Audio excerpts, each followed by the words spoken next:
Yum, yum, yum, yum, yum, yum. Cheese, hummus, Italian dressing. Yum, yum, yum, yum, yum, yum, yum. Yum, yum, yum, yum.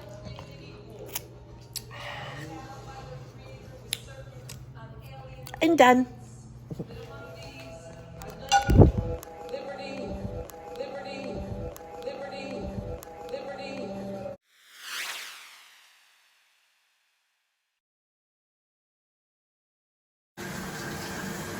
Yes, you were.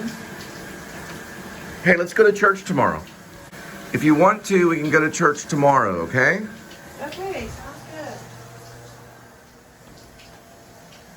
Came out of the shower. Doesn't work.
Very clear. Not much traffic at all on I-4 westbound.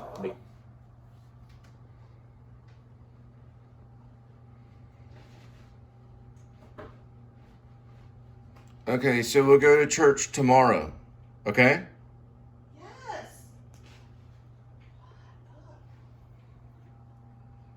Tomorrow. You're welcome.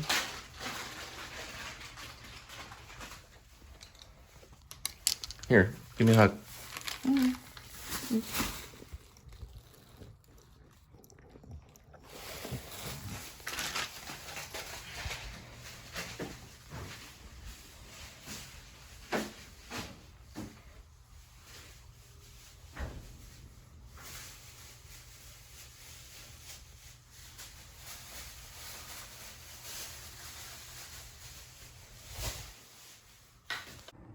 I want to clarify once again about the playwright and the idea behind the storyteller.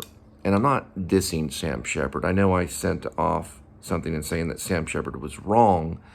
Probably what I really meant in the heart of that is Sam Shepard wrote about something that was not right. Meaning, well, let's just face it, he wasn't exactly right. He wasn't exactly a right person in the fact that he just didn't always make wise decisions. But I guess what I mean about how I think he's wrong is because I think it's sometimes important to not focus on just one playwright and say, okay, this is Shakespeare. And that's another thing about Shakespeare is a lot of people and some actors will just say, it's just all about Shakespeare. It always goes back to Shakespeare. They even do the same thing with Sam Shepard. I was watching something about Lanford Wilson, who is a great playwright as well. But I think one thing Shepard did that was good was that there was a sense of roots in his work. So it was coming from a real place. It was coming from something that was inside of him that was real. So I'm not dissing him and saying, oh, he's wrong, don't do his work. I think True West should be done. I think Buried Child should be done, but it's never done. You don't go to a local community or local community theater, which I've been around many community theaters all around the nation, from California to Maine to New York City to Dallas, Texas to Fort Worth and all over the place. But you don't go to a community theater and go, hey, we're going to go see Buried Child. You go to the community theater and you say, hey, we're going to go see Godspell, which is okay. but it's not the be-all, end-all. When you have a playwright that speaks from themselves, and they're talking from themselves, and they want themselves to be on stage, or they want their words and their ideas and the roots of what they're about or what they represent, even if it's pop culture or family drama, and they want to put that on stage, and they want to see that, and it ends up being done, and then a Pulitzer is involved and all this other stuff. A lot of times you don't see it in community theaters. You don't see Hot L Baltimore done at your local community theater. You don't see Buried Child done really anywhere. It's reserved for kind of an area of Broadway in New York. Sometimes Los Angeles will bring it about. Some parts of Dallas sometimes will showcase some of like Sam Shepard work, or even Lanford Wilson. But there's a problem with the American theater today. It's this whole obsession with commercialism. What is good? What is going to be good when I go to the theater? How am I going to be entertained? And I think that's the deadly side of it, because they're using the theater as a mouthpiece for revenue to thicken their pockets, rather than a mouthpiece for the heart and the mouthpiece for the roots of what you're in. And it's important to listen to someone's story. It can be really anybody's story. I think what Lanford Wilson was doing, as opposed to maybe Sam Shepard, was that I think he was, in one of his plays, he wrote a play called Burn This. And I think when he wrote the play, as he was writing the play, he just wrote at the top corner or somewhere, a footnote or somewhere on the page, burn this play. Because I think he was angry at the theater, and I think that he was angry at himself, maybe not angry at the theater, maybe at himself, but maybe angry at how people saw what he was trying to present. And he was saying, just burn this, and it became a play. So it's an invention too. The playwright is an inventor. I think that's an idea too, is the fact that he was saying, just burn this, and they didn't burn it. They got John Malkovich to go up there and do it on stage. I don't know if Sam Shepard was that bitter about his work, and they did work in a way at a time. Their plays were presented at a time, kind of side by side in a way. So you have these American playwrights that presented something from the center, or from the roots. They got a message, but they presented something from themselves, and it was left there for people to take it or leave it. And those are usually the best playwrights. They're not doing it to thicken their pockets or for revenue or for commercialism, which is deadly. Why is it deadly? Well, when you go to church, and you go to church just for the money or just for the revenue, that's deadly in God's eyes. Same thing with the theater. If you're writing a play just for the money or just for the spotlight, and it's not coming from something that's rooted, then it can be deadly. Now, Sam Shepard has become commercial. Lanford Wilson, not so much, but they both have they're both Pulitzer Prize-winning authors. They're both recognized as literature. They've been awarded the highest award that they can get. So they have made their footprint in the American theater, and probably because they were there. I mean, Lanford Wilson spent a lot of time in New York City. Shepard almost died in New York City, pretty much almost starved there. But they both survived it and moved on. Now, is the playwright always going to be in New York City? I don't know. But there is something that's set aside on Broadway or the revenue. And there is a sense where there's going to be playwrights that they're not wanted, that they're outcast. I mean, look at Bertolt Brecht. He was an outcast. He had to escape a certain area because he wasn't wanted, because he wanted to say something about what was wrong with society where you live. And usually if the playwright's trying to say that there's something wrong, then there's a good case that they are right. Okay? So was Sam Shepard doing it for the commercial value of it? Probably not. But did he get commercial revenue? Yeah, he did. He wrote The Right Stuff, which was a screenplay that did very well in Hollywood. Was he a Hollywood movie star? Yeah, kind of. So I think the playwright now, in today's standard, I think the playwright is in trouble. There hasn't been a lot of playwrights that are on Broadway in that area that I notice that have got the type of appreciation like Shepard and Wilson and Tennessee Williams and other playwrights too. And then you even find other playwrights that go even further to Europe, like Chekhov and stuff like that, that somehow they got their, their name out there and into the theater as well, that made it into America. They're not an American name, but they've come from Europe and over here, and they're still being revived, or there's revivals. So we're still paying attention, but we're in the circle. And it's starting to sometimes feel like a commercial thing. Oh, it's a Tennessee Williams play. Well, Tennessee Williams is rooted in all truth, and so let's go see it. It could still be a piece of crap depending on the production. But what I'm basically trying to say is I think that the American playwright is in a little bit of trouble today.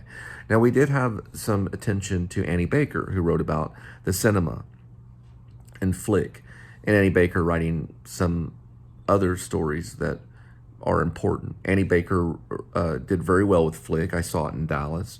It does make an imprint. She did do stuff with rhythms and minimalism with dialogue, and yeah, there was some attention there. But when I saw that, she's quoting Quentin Tarantino in it, who is coming right out of Hollywood. So pop culture is affecting the roots of the person. Hollywood is just seeping in to the person's, especially Generation X. Because our roots are something that we watch on a screen. Shepard did talk about how we'd rather watch somebody rather than really get to know them. And, when you really want to get to know a person's tongue, when you really want to get to know a person's way of speech, you sometimes go to the theater. And I mean the theater, I mean the live theater. Because a play can do something different to you than a movie. The movie, I've been told, can wash over you. The movie gets into you in a different way. The play kind of enters your soul in a way, because the people that you're watching are real. You can hear them, you can see them, you can even sometimes smell them. But there's only so much you can get out of a flat screen and a projection. There's almost so much you can get out of an LED screen lighting up and hearing a voice that's somewhat, maybe, I don't know if it's mechanical or real, but yet it's coming through a speaker. But when you see someone in person and you see that theater show, it affects you differently than it would if you just went to a movie house for $11. Sometimes you got to go to the theater and spend $25 or $20 just to get in. But it does something different to you, the theater does, and it's important. We're in a lot of trouble because of Corona, the COVID-19. We're in a lot of trouble. And a lot of people, because of this virus, have been silenced. And I don't want to see that, especially because I feel there's something out there that's being silenced. And we're living in a time of fear. And it's going to be different if you do a Zoom play, or you do a play that's online, or you're doing something through YouTube. You're going to be handling it in a different way. It's going to be more immediate. And it's not going to be the same as live theater. It'll never, listen, regardless if the 35 millimeter is worshipped and that's the way to go, or if it's digital, which is being done digitally or whatever, digital theater or whatever it may be.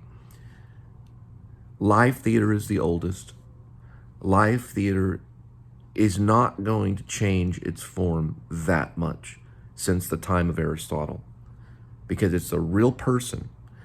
Now, you probably could roll out a bunch of robots onto the stage and see the robots roll around and stuff, and God forbid, and people may think, well, that's great, but you're never going to change the humanity from the human. You're never going to change the fact that we are alive and we breathe, regardless if everything's Pixar. You know, the classroom is being destroyed. The schools are all changed. The teacher is being revolutionized and becoming a digital thing. And slowly we're going to end up fighting these machines, you know, kind of thing. So I think the theater is still here. I think it's been quieted for a certain reason. And I think the playwright's voice is being suppressed. And I think it's a horrible thing. And I think if you're a playwright, you're going to have to fight really hard, especially if you think that you're going to write a little play and it's going to be presented on Broadway or off Broadway. You've got another thing coming, because it's mostly commercialism.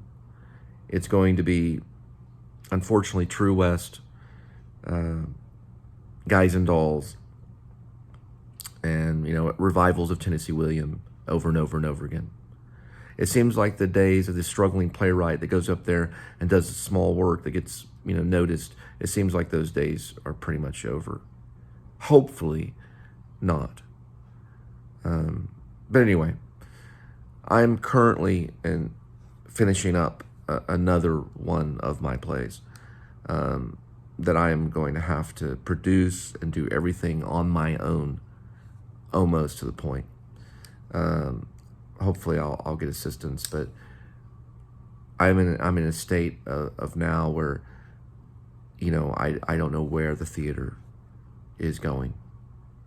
You know, I like to see stuff, you know, but it's kind of like I'm going to go to the theater and I got to make sure that I'm going to sit 6 feet from everybody else. And is this going to kill me to go to the theater to see an original work or whatever? I don't know. Maybe we'll regain our balance. Maybe we'll be able to stand up there again. Maybe we'll be able to speak. I don't know. But it's been pretty bad over the last almost year and a half. But I'm going to continue on. You know, I thought about this, you know, last year. I thought, well, you know, I'm just going to write this play and just keep it in my spiral notebook, or I'm just going to write this play and just keep it in my notes and, or, you know, on paper. And I'm just going to leave it there, you know, and see what happens. Sometimes there are miracles. So we'll have to see. But if you're putting pen to paper, or you're on the typewriter, or you're on, you know, on your PC or laptop or whatever, and you're writing that play, just know that there's always a possibility that things can be revived, and that maybe we can use our minds and hearts to realize that there are other writers than the ones that are making Broadway all the money.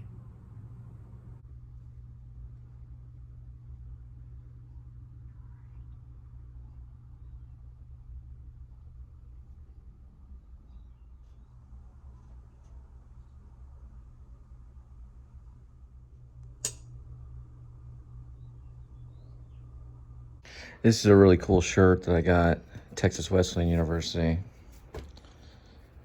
right here. It's an older shirt. I won an award. This is ACTF SWTA, American College Theater Festival. This is Southwest, I believe, Theater Association. It's the Southwest version of the ACTF, which is the American College Theater Festival. And there were many plays done that year in '95. And I was in this one, written by Richard Hugh Massey III, who also made an indie film that I was in, played Gary. Some know him as Gary Lincoln. And it was just a fictional film called Back Page. But he wrote this one right here. I was in that. It's about plumbers. And then this was a really good play written by Angela Gant, who got assaulted in Spanish Harlem. Angela was a playwright, and she's very unique. She's got some stuff waiting from Samuel Fritsch, but she's written a lot of plays. This one's called Mother's Oldest, right there. And Angela got assaulted in Spanish Harlem, and I think there was like 20 different bones broken in her face by some Yankee guy up there. and we will deal with him later. This one right here was a fun one. Paint brushes and postage stamps. So paint brushes and postage stamps. And this was a festival done at Texas Wesleyan University, Department of Theater Arts. It's one of my favorite shirts, and I thought about wearing it tonight. It's my playwright shirt. We're gonna take this country back with this right here. We're gonna take the country back with this. There's nothing more deadly than this thing right here. We're gonna take it back. We're gonna start with words, plays, poems, words. We're gonna take the country back with the written word, the most powerful thing ever known to man. And what separates man from the animal is history. Get one of my favorite pens right here. Playwrights are really important. So are songwriters, poets, all types of writers. I really like this one right here. This pen right here. Fortunately, this right here says boomers die. Because they will. The boomer generation will die. And that's the generation that's before me. They'll die. But if they believe in Jesus Christ, they'll live forever.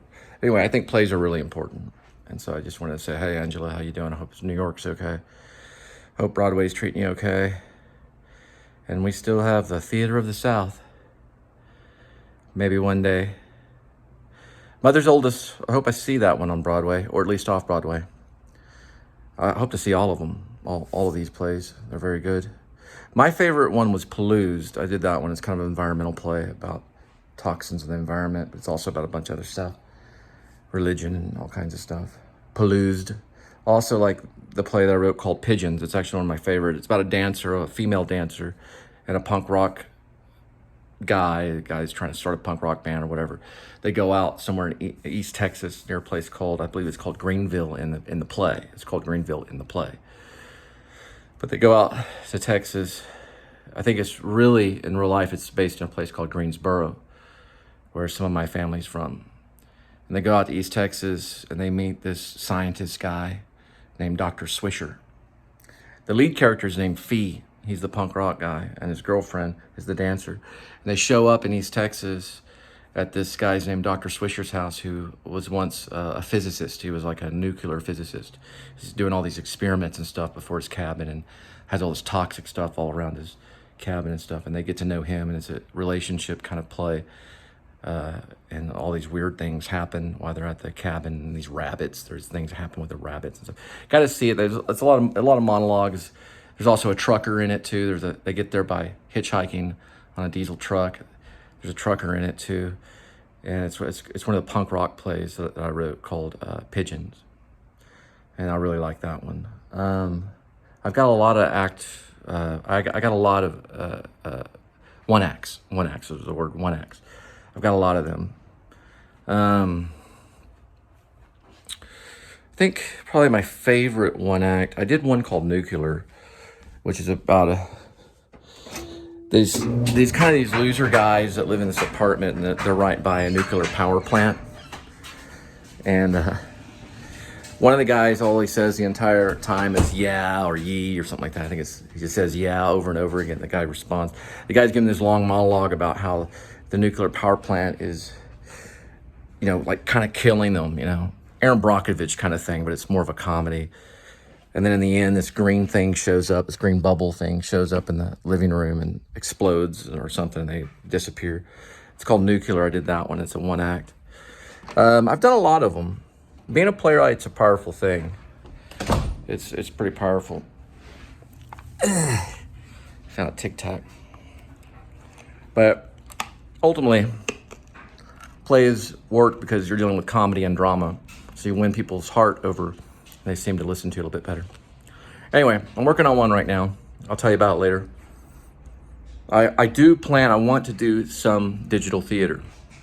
I do plan to do that in some form or fashion. I do want to do that.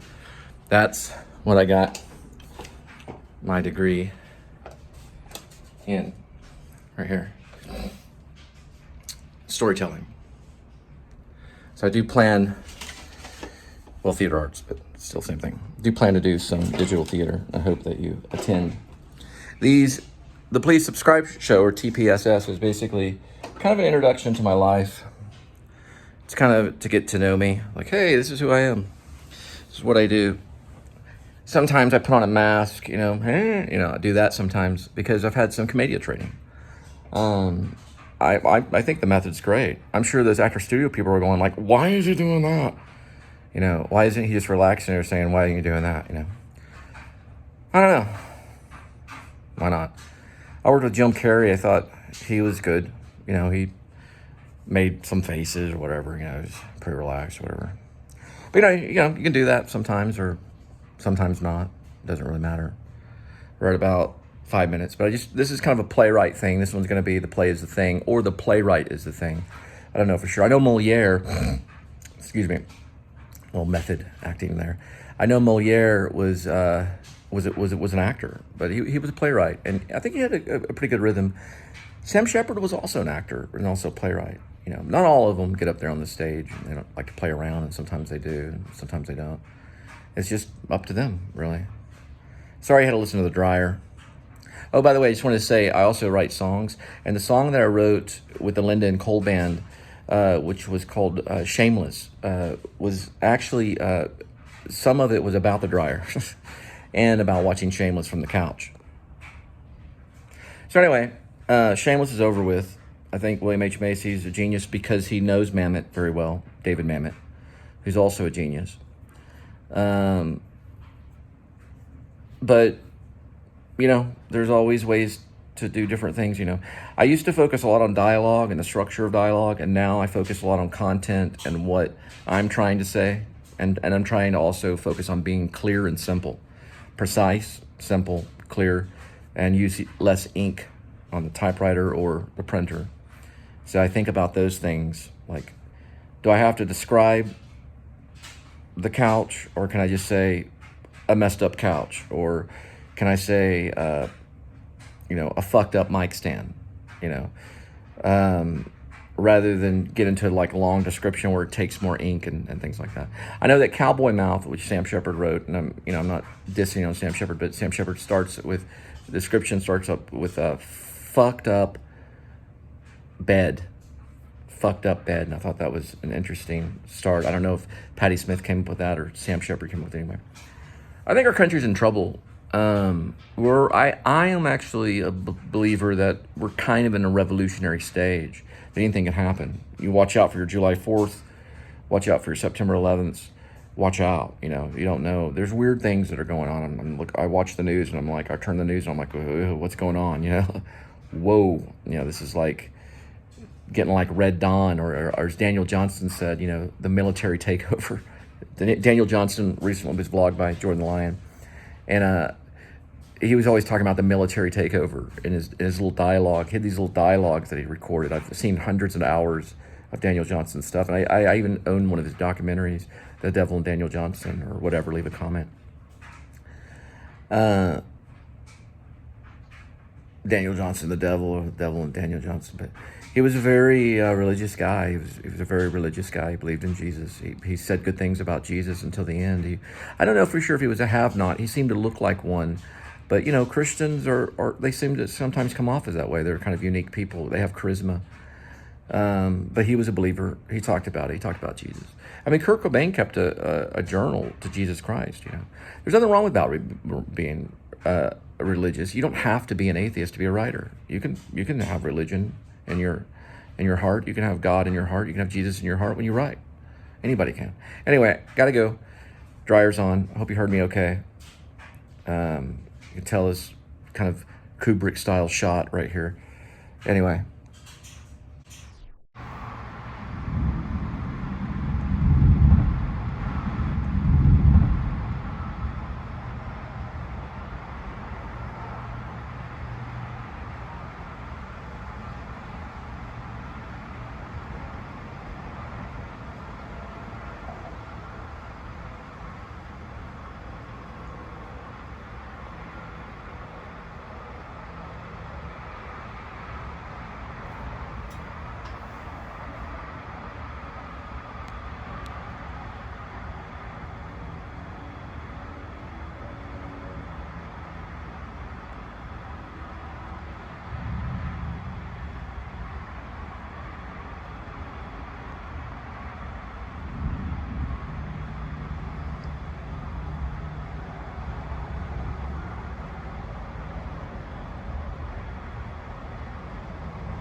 Wait for the green.